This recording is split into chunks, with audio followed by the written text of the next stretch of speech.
মোৰ বিয়া হৈছে আজি 11 মাহ। আজি 11 মাহৰ 2 মাহে ভাল আছিল। তাৰ পিছৰ পৰা মোৰ অত্যাচাৰ আৰম্ভ হৈছে। কোনে অত্যাচাৰ কৰে? হাজবেণ্ডে, সিহঁতৰ ঘৰৰ মানুহে কি অত্যাচাৰ কৰে? এনে মাৰধৰ কৰে, কিবা কিবি লাগে। তাৰপিছত এনেকুৱা কৰি 2বাৰ হাজোত থানাৰ পৰা আমাক মিলাই দিছে। যোৱাৰ পিছত আকৌ একে অত্যাচাৰ বন্ধ নহয়। ক'ত বিয়া হৈছিলে? বুল্লুতত। কি নাম ল'ৰাটো? শহীদুল ইছলাম। কি অত্যাচাৰ কৰে?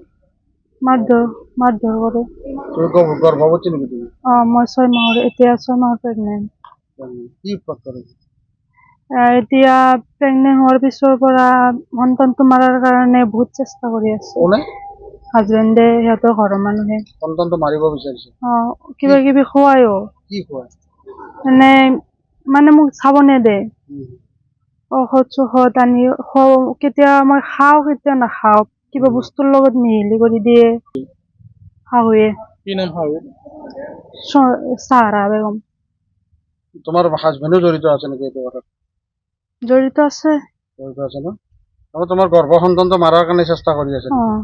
পেলাই দিবৰ কাৰণে বহুতবাৰ চেষ্টা কৰিছে। বাচ্চাটো মাৰি পেলাব? মাৰি পেলাব, নাৰাখে সিহঁতে। যৌতুক বিচাৰিছে নেকি? যৌতুক বিচাৰিছে। কি বিচাৰিছে? 5 লাখ টকা লাগে। আকৌ 5 লাখ টকাটো নিদিয়াৰ কাৰণে গাড়ী লাগে, বাইক গাড়ী লাগে। তাৰমানে এইটো থানাত আহিছে এতিয়া? এতিয়া ৰামদিয়া থানাত।